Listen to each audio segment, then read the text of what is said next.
আমি কিনেছি এই লাক্সারিয়াস প্রাইভেট জেটটা, আর এই পাইলট যদি এর ভেতরে 100 দিন আটকে থাকতে পারে এটা ওরও হয়ে যাবে। কি? মজা করছি না, আমি এই প্রাইভেট জেটটায় $2.5 মিলিয়ন খরচা করেছি, আর একবার ভেতরে ঢুকলে 100 দিন কিন্তু শুরু হয়ে গেল। ও মাই গড। আর এখন এই 100 দিনের চ্যালেঞ্জের প্রথম ঘন্টা শুরু হয়েছে। শুরু যখন করতেই হবে, চলো আমরা শুরু করে ফেলি। চলো একবার ঘুরে আসি। চলো আমরা দেখিও আসল পাইলট কিনা। কি বলছো? যদি আরমান্দ এই প্লেনের ভিতরে 100 দিন কাটাতে পারে তাহলে ওই প্লেনটা জিতে নেবে আর পৃথিবীর যে কোনো প্রান্তে চলে যেতে পারবে। দেখা যাক। 100 দিন এটার মধ্যে নো প্রবলেম। এটা স্মুথ রাইড ছিল, দারুণ দেখতে লাগছে। দেখা যাক ল্যান্ডটা স্মুথ হয় কিনা। এটা অসাধারণ লাগছে। এটা দারুণ ছিল।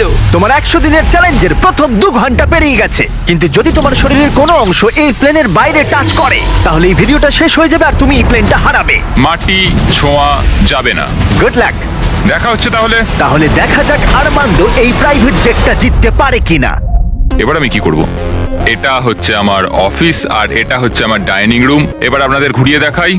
এটা হলো বেডরুম, এখানেই আমি পরবর্তী 3 মাসের জন্য ঘুমোবো। এখানে রান্নাঘর তো নেই, কিন্তু একটা মাইক্রোওয়েভ আছে আর একটা পেটি আছে ক্যান মিটে ভর্তি। এখানে চান করার জায়গাও নেই, এটাই সবচেয়ে চ্যালেঞ্জিং। ও কিন্তু ভুল বলছে না, কারণ এটা একটা বিশ্বমানের প্রাইভেট জেট। এটা কিন্তু বসবাসের জন্য তৈরি হয়নি, তাই আগামী 100 দিনের জন্য এই চ্যালেঞ্জটা আরো কঠিন হবে। দেয়ালগুলো ভেঙে আসছে। এইভাবেই কি বন্দিরা থাকে? আমার মনে হয় দৃষ্টিভ্রম হচ্ছে। সূর্য দেখতে পেলে একটু খুশি হতাম।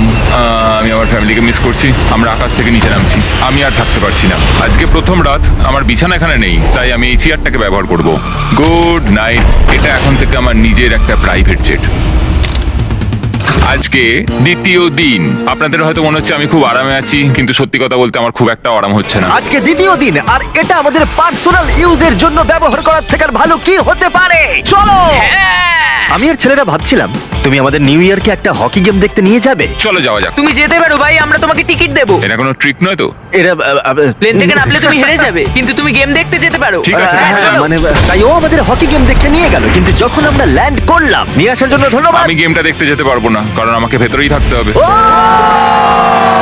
আচ্ছা এখন আরমান্দ কি করছে? এরোপ্লেনে যোগব্যায়াম।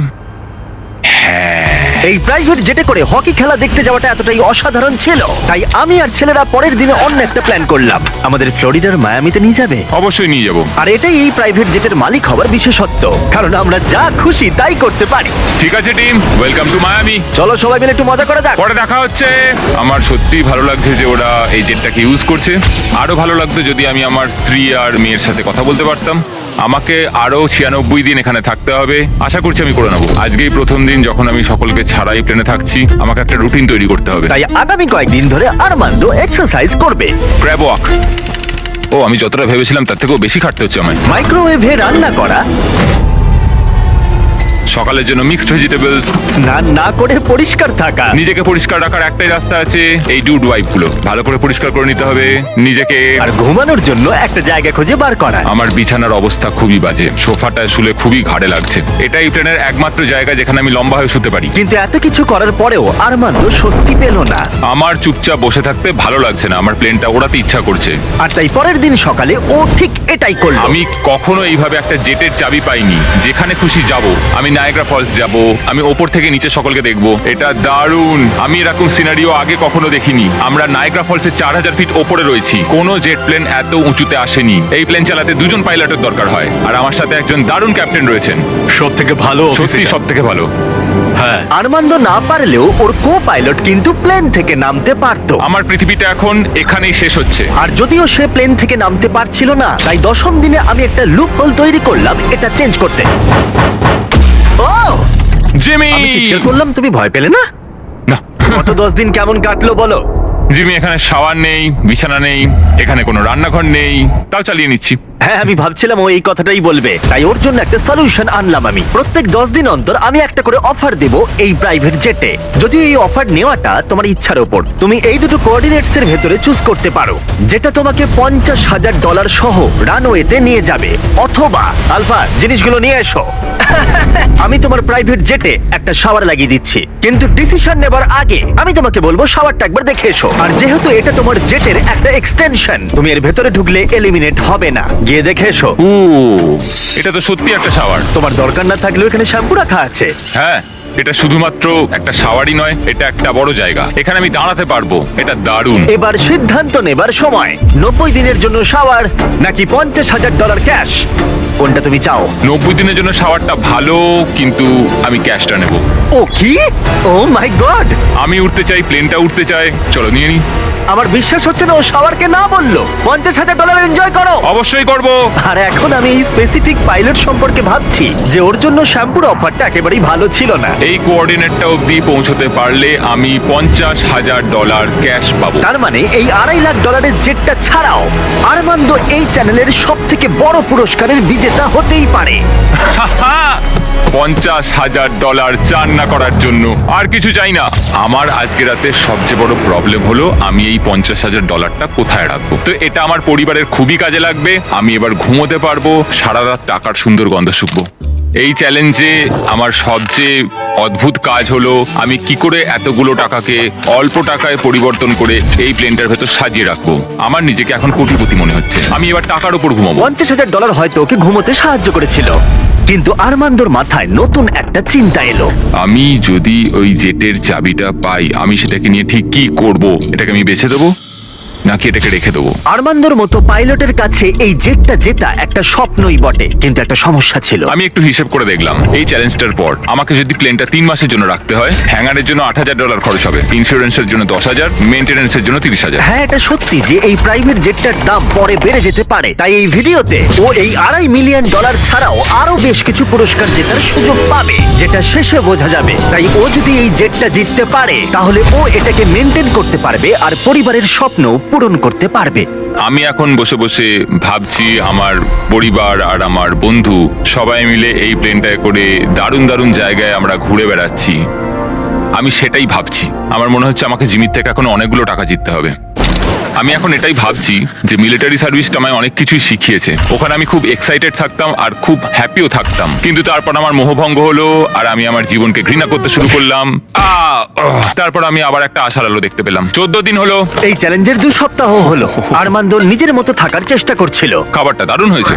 আমি এখন ফিস্টেবল খাচ্ছি। আমি এইভাবেই আমার কাজের হিসেবে রাখছি সারাদিনের। এই কাজগুলো আমি এখনো করে উঠতে পারিনি, তো আমি এগুলোকে এদিক থেকে ওদিকে রেখে দিলাম। কিন্তু এভাবে থাকার পরেও 100 দিন অনেকটাই দূরে ছিল, কারণ তার ঘুমের অবস্থার এতটুকু উন্নতি হচ্ছিল না, কিছুতেই না। আমি বুঝতে পারছি না আমি বিনা কষ্টে কি করে এখানে ঘুমোতে পারবো। এটা উঁচু নিচু উঁচু নিচু। জীবনে এই প্রথমবার আমার শরীর আমাকে নিয়ে সুখী নয়। আমি ওয়ার্কআউটও করতে পারছি না, পেটটাও খুব একটা ভালো নেই। বুঝতে পারছি না রাতে ঘুমোতে পারবো কিনা। গত রাতে আমি সোফাতে শুয়েছিলাম, একটু ঘুম আসেনি। এই মাঝেরটাতে আমি বুঝতে পারছি না কি করব। জিমি কালকে কি অফার করবে আমি জানি না, কিন্তু আমার একটা বিছানা দরকার। আরমান্দোর জন্য একটা পারফেক্ট অফার ছিল, কিন্তু যেহেতু আমি একটা ভিডিও বানাচ্ছিলাম যেখানে আমি অনেক খাবার গিভ অ্যাওয়ে করছিলাম, তাই ওকে আমার কাছে আসতে হয়েছিল। চলো যাওয়া যাক। আর ওকে ফ্লাইটের জন্য ধন্যবাদ জানাতে আমি ওর জন্য স্পেশাল খাবার নিয়ে এলাম। যেহেতু আমরা ফিলাডেলফিয়ায়, তাই কিছু ফিলি চিজ স্টিক্স নিয়ে এলাম। নর্থ ক্যারোলিনার ফ্লাইট কতক্ষণের? 48 মিনিট। ও তাই নাকি? এই ও, প্রাইভেট আচ্ছা। জেটটা কিন্তু দারুণ। আগামীকাল চ্যালেঞ্জের 20তম দিন। সময় চলে যাবো যাচ্ছে। না। চলো এবার যাওয়া যাক। চলো যাওয়া যাক। সাধারণত 20তম দিনে আমার অফার থাকে, কিন্তু ওকে সম্মান জানাতে আরমান্দোর ঘুমের জন্য আমরা এই ব্যবস্থাটা করলাম। তোমার 20তম দিনের অফারটা হলো এই কাস্টম ইনফ্ল্যাটেবল বেড, যেটা এই প্লেনের জন্য তৈরি। অথবা আমি তোমাকে কোঅর্ডিনেটস দেব। পৃথিবীর কোনো এক প্রান্তে একটা রহস্যময় বাক্স লুকানো আছে, আর যার ভিতরে যে কোনো কিছু থাকতে পারে। তাতে $2.5 লাখ থাকতে পারে, অথবা একটা টেসলা, যেটার দাম কিন্তু এই জেটের থেকেও বেশি। ও ভাই, আগামীকাল তোমার সিদ্ধান্ত আমরা জানবো, তাই ওকে আমরা সেই রাতে বিদায় জানালাম। ও হয়তো বেডটা ট্রাই করবে, কিন্তু আমরা ভাবিনি যে ও চিজ স্টিক স্যান্ডউইচ নিয়ে ঘুমাবে। সত্যি কথা বলতে ওর ঘুমের বড্ড দরকার ছিল। এই ছিল প্রথম রাত যখন আমি ভালোভাবে এই প্লেনের ভেতর ঘুমোতে পারলাম। দেখা যাক ওই ইনফ্ল্যাটেবল বেডটাকে বেছে নেয় নাকি এই রহস্যময় বাক্স, যেটার মূল্য কিন্তু আসলে প্রায় $2.5 লাখ। নক নক, ভেতরে কেউ আছে? ভেতরে এসো। তোমাদেরকে স্বাগত। আজকে 20তম দিন। ইয়ে, প্লিজ ভেতরে এসো আর আমার বাকি রুমগুলোকেও দেখো। সত্যি বল, হ্যাঁ। তোমার ঘুম কেমন হলো? মনে হচ্ছিল মেঘের কোলে ঘুমিয়ে পড়েছি। তোমার কি মনে হয় এই বেডটা তোমার জেতার সম্ভাবনা অনেকটাই বাড়িয়ে দেবে নাকি না? আমি বুঝতে পেরেছি এটা থাকলে আমি এটা করতে পারবো। কিন্তু অন্যদিকে আছে একটা র্যান্ডম কোঅর্ডিনেটস যেখানে আছে পৃথিবীর যে কোনো প্রান্তে একটা রহস্যময় বাক্স। এটা আমার কাছে সত্যি একটা প্রয়োজনীয় জিনিস। আমি যদি ঠিকঠাক ঘুমোতেই না পারি তাহলে আমি ট্রেনটা চালাবো কিভাবে? তুমি কি বেছে নেবে এই ইনফ্ল্যাটেবল বেডটাকে নাকি অসাধারণ একটা বিশাল রহস্যময় উপহার? যেহেতু আমি অনেকদিন থাকবো, আমি চুজ করছি এই বিছানাটাকে। বেড